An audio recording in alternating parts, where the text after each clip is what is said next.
کنی. نذار داستان آرش و شیرین واسه تعریف کنم، چون واسه بد میشه. بذار کارم انجام بدم. توضیح بده ببینم من چی کم گذاشتم برات. آرش اومد کوهکن، دید نمیرسه به عشقش،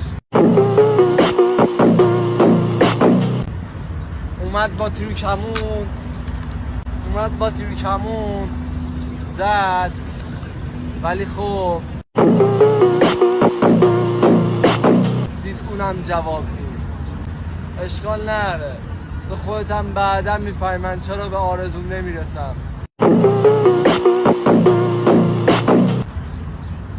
ننم جانی کن بده بره.